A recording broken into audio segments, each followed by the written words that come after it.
Story 1. Am I the bad guy for forcing my son to use a bidet and threatening to talk to his friends or take him to the doctor about his underwear? For some reason, my 14-year-old son cannot wipe properly. This was never a concern to me as his mom did the laundry. Unfortunately, she is sick right now, so I have taken over the household chores that she used to handle. My son is still responsible for his and I do mine as well as hers. First day I did laundry, I gagged and almost puked from his underwear. If he were 3 and not fully potty trained, I might understand how they end up like this. But he is a healthy young man. He should not be leaving his ass this unwiped. I talked to him about it and he said he would make an effort to do a better job. Nope, no change in the situation. So I went to the hardware store and installed a wand bidet in the bathroom he uses. We already have one in ours. I told him that he has a choice of either using the bidet or washing his own underwear. He doesn't know how to use the washing machine and he refuses to do them by hand. He started going commando, which just meant the problem was his genes now. So I said that we might need to take him to the doctor to see what is wrong with him, if it's physical or psychological. I also said that the next time his friends were over I was going to ask them as they left their underwear in the same condition. I would never actually embarrass him like that. He said I was being a jerk and he called his mom to tell her what I was doing. She said that he was just like that and I could deal with it until she was better. I don't think that's a great plan. If this kid never learns to wipe his own, but he will be bereft of a sexual partner without a poop fetish. I'm not kink-shaming him if that's his thing. He has started using the bidet, but he says that it is gross and weird.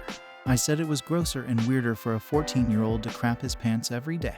We are both stressed about his mom, but this situation isn't because of her. I asked her. Not the bad guy. 14 is a little late in life to be learning how to clean your butt after using the toilet. Your wife is doing him no favors by allowing and coddling this behavior. That's what I think too. Straight up, this is a biohazard and it is unacceptable. I would frame it that way, to both your wife and your son. Like literally there can be health complications from this. You're at higher risk for UTIs and you can spread bacteria. Even after she gets better, I would continue to do laundry to make sure she's not just letting it go. I would have whatever conversation you need to have to let her know that this is a hill to die on for you, that you are concerned as a parent, and that you need her support on this to do what is best for him. Also, by the way, studies have shown the washing machine does not wash away all fecal matter. So, gross. I would be having a serious conversation with my wife about why this has been allowed to continue and what makes her think it is okay that his underwear consistently looks like this. It is literally your job as parents to teach your children how to properly care for themselves and basic hygiene.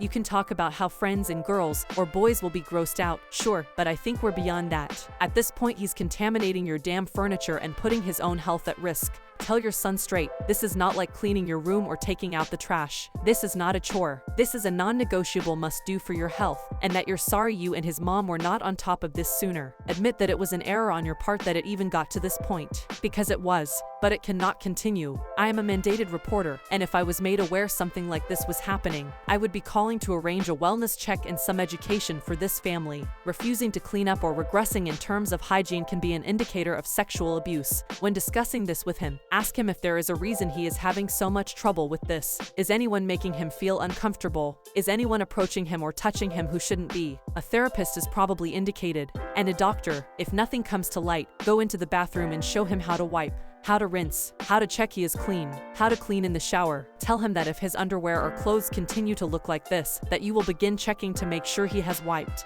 Every time, find the least invasive way to do so. Sniff test, I dunno. Tell him this is not a punishment, and it is not to belittle him, and you don't like it any more than he does. But it is your responsibility as a parent to make sure that he is healthy and hygienic, and if he is literally incapable of wiping appropriately, that you need to know because you actually need to take him to the doctor. Not the bad guy for the bidet thing, but kind of the a-hole for never realizing your son had an issue. Didn't he stink? Were you just never in the same room as him? Also, teach him to wash his butt in the shower too. He has usually showered by the time I get home. Take him to a doctor to check for hemorrhoids. I've confronted a sibling about this before because my chore was doing the laundry. Sibling said he doesn't wipe because it hurts. That was my thought. Could it be hemorrhoids, fissures? If it is, not cleaning properly will totally exacerbate it. Or is he withholding stool for some reason and then experiencing leaks? That's also a possibility, more common in young children, but you never know. NTA. It's hilarious that he finds the bidet gross but the shit stain in his clothes isn't. Not the bad guy, exactly right. I use a bidet and the few times when the pressure level of water was low I started itching there. How does this kid survive, I wonder? I hope you're enjoying the video so far. Please like and subscribe for more videos like this. I'll be posting videos every Monday, Wednesday, and Friday. Thanks, and now back to the video. Story 2. Am I the bad guy for moving to a hotel because my wife's family insisted I sleep on the couch? My wife and I got married last summer. Her family lives across the country from us, so up until this point I had never actually visited them. But I had met them a handful of times and we've always gotten along fine. They invited us to come visit and stay with them for a few days and we took them up on the offer. We flew in yesterday and everything went well. Her dad and I watched football while she caught up with her mom and sisters, and then we had a really nice dinner. But things went south at the end of the night when it was made clear that they didn't want me sharing a bed with my wife while in their home, and that they expected me to sleep on the couch. I honestly thought they were joking at first, but they insisted we sleep separately. I had a problem with the implication that I shouldn't be allowed to sleep next to my wife, and I also have a bad back and the couch did not look the least bit comfortable. After arguing back and forth for a bit, I decided to leave and book a hotel. I told my wife she didn't have to come with me. She chose to stay and I said I'd come back the next day. I went off to a Marriott about 10 miles away and got a good night's sleep, trying to not let the whole situation bother me. This morning, I called my wife asking when I should come by. She told me her parents want me to apologize for leaving the way I did.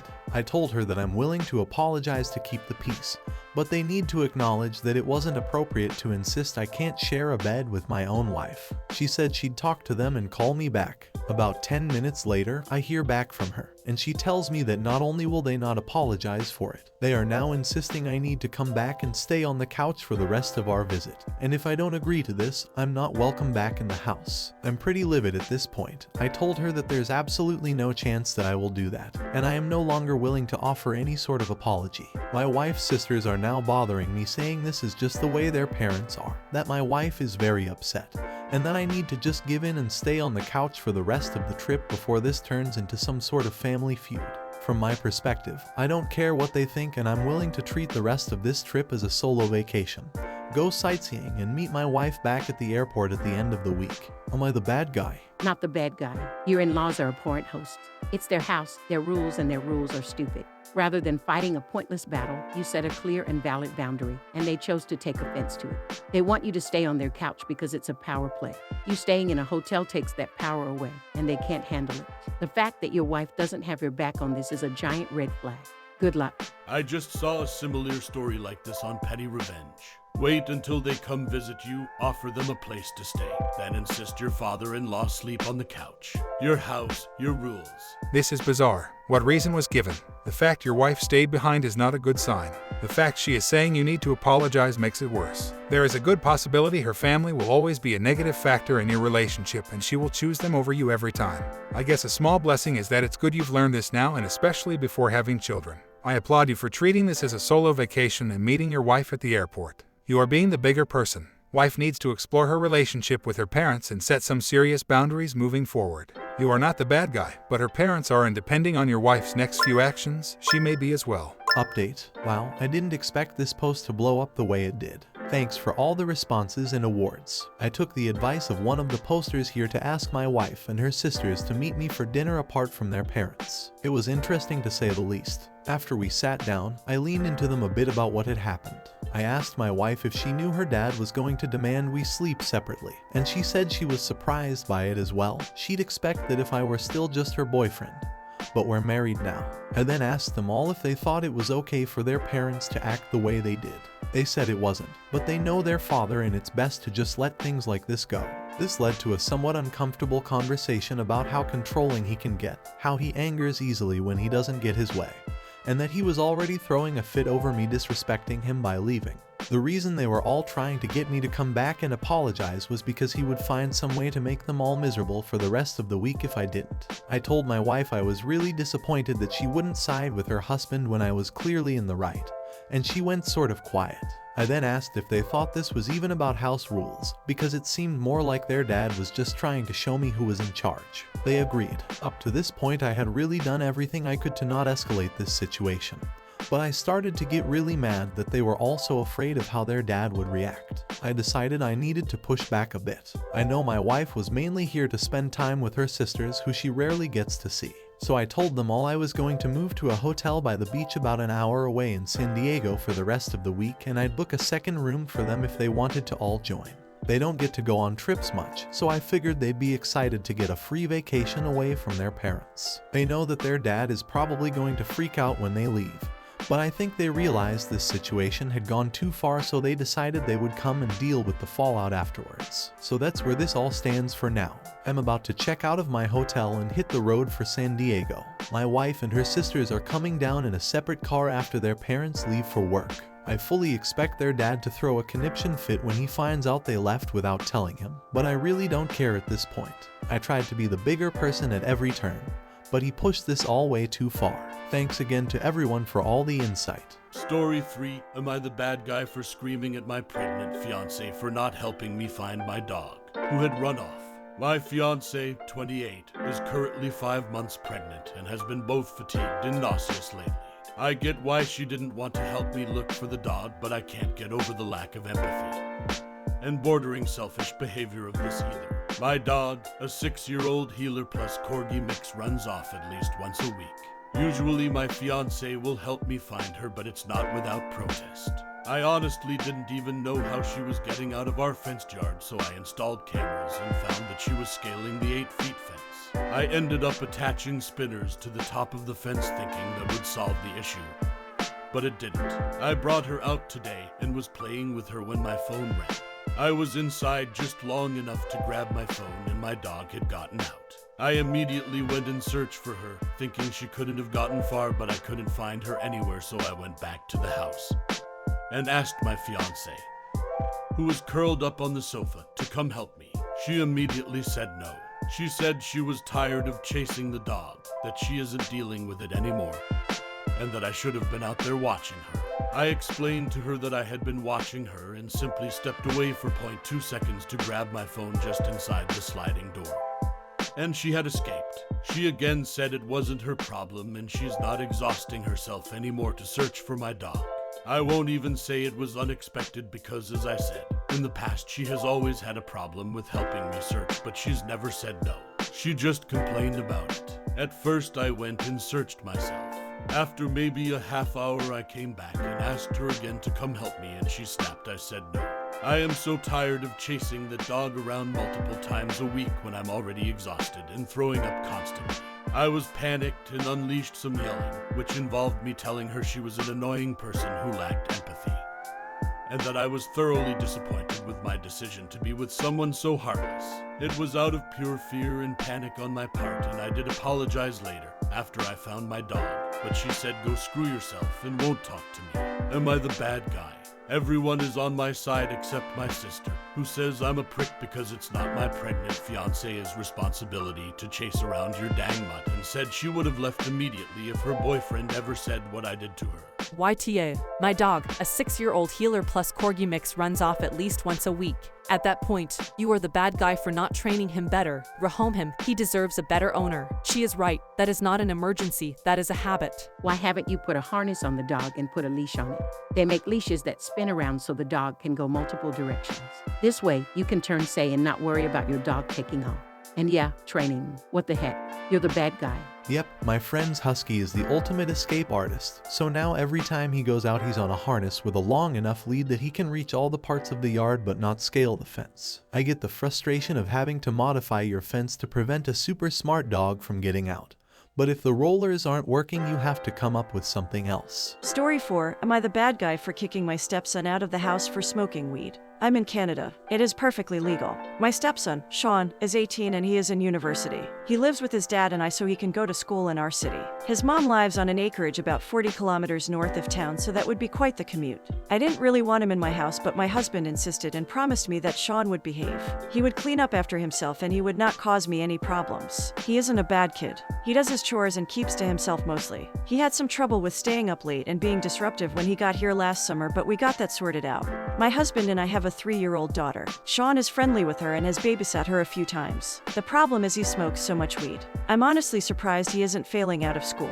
I personally don't care, except we agreed he would smoke outside or in the garage, and he's been smoking up in his room. 3 problems. My daughter doesn't need to get a contact high. It stinks. He has the window open, so we are paying to heat up the house constantly. Screw that. I spoke with my husband and told him that Sean wasn't following the rules we had agreed to. He had one more chance, then he had to find somewhere else to live. Sean said he was sorry and he promised he would behave. He even showed me that he bought edibles so he wouldn't get his sister high, stink up the house, or need to open his window. It was fine for 2 weeks and then he did it again. So I kicked him out. I packed up his shit and took it all to his mom's place. And I had the lock codes changed. When he got home from school, he lost his shit. He said that I was being a controlling person and that I didn't have any right to tell him what to do in his father's house. I laughed in his face. I told him that the only house his father ever bought is the one his mother lives in. His dad is my husband, but they are both living in my house. I guess he didn't know that and he started apologizing. I called him an Uber to take him to his mother. He didn't go and he called my husband instead. My husband made arrangements with his brother for Sean to move there. His mom drove all his belongings back into town and now he isn't my problem. Unfortunately for Sean, his uncle is completely against cannabis, so he can't have any there, and he is currently sleeping on a hide-a bed. His dad, uncle, and himself are going to build him a room in the unfinished basement this weekend. My husband is on my side since Sean broke our agreement. His mother is salty about having to come into town, and Sean is begging me to let him come back. Not the bad guy, because you repeatedly told him the rules and he continued to disrespect them. Yes, weed is legal. It doesn't mean you can do it anywhere in other people's homes or that it's appropriate around young children. You also gave him reasonable alternatives. Not sure why he can't just go to the garage. Also, the attitude switched when he realized it was indeed your house. But you do come across a bit smug about this and not like a loving stepmother. You're not wrong about this specific situation, but generally you don't sound like you're doing all this with his best interest at heart. Cigarettes are legal, and people still don't want that smoking in their homes. Alcohol is legal, and one could still kick someone out for getting drunk repeatedly at their home. Heck, music is legal, and still can get you kicked out if listened at high volume. Bikinis are legal, but if you go to work wearing one, you may get asked to go home and change. The fact that something is legal doesn't mean that there is no proper time and place to use it. I'm curious as to why you don't call your daughter Sean's sister in the post, which she is. I dunno, not the bad guy, because he broke your rules, but you seem to have a bad attitude towards him from the outset, before he moved in, and this situation was poorly handled when it came to asking him to move out. I'm left with the impression that Sean was rebelling because you've made him feel unwanted or unwelcome. This isn't about him. This is about you. You flat out don't like him, and I'm assuming because he dared to be born to another woman. You found a reason to kick him to the curb. The whole my is disconcerting here. You literally just admitted they are just people living there at your grace. That's why you are the bad guy here. The sheer joy you are getting over this massive power trip. Having the stepson move out is one thing. He broke the rules, but the sheer enjoyment of you getting to do that just shows an extreme lack of character. I got this too, from the get-go. She sounds just like my ex-stepmother who found any reason she could to hate 6-year-old me. Not the bad guy for rules, but definitely the bad guy for how you handle and your overall dislike of you husband's son just cause he exists. Story 5. Am I the bad guy for putting blue hair dye in my shampoo without letting my family know? So, I, 21, have blue hair and I was told by a hairdresser that the color sticks better if you put a little bit of hair dye in your shampoo. This was all good until my 12-year-old sister decided to swipe and use my shampoo. She is blonde and the result isn't pretty. My mum is mad at me for putting dye in my shampoo and not telling anyone. This is my shampoo that I bought and I had placed it in the shower that only I use, and my sister took it and used it in another shower. She has done this before with other items, and my mum also thinks I did this as a way to teach her not to steal my stuff. I didn't. So, yeah, the whole family is mad. Should I have told them about me putting hair dye into my shampoo? Not the bad guy. Your sister just learned what happens when you take someone's things without asking, rolling on the floor laughing. But I will say, was there a reason you didn't say anything? Like, hey fam, just wanted to let you know there's some blue dye in my shampoo to help keep my hair blue. I didn't think to. Honestly, they never ask and no one goes in my shower much expect to take stuff. I will let them know from now on though. Honestly, you probably won't need to now. Rolling on the floor laughing, good chance your sister got the message. Thanks for watching. Don't forget to subscribe for more videos.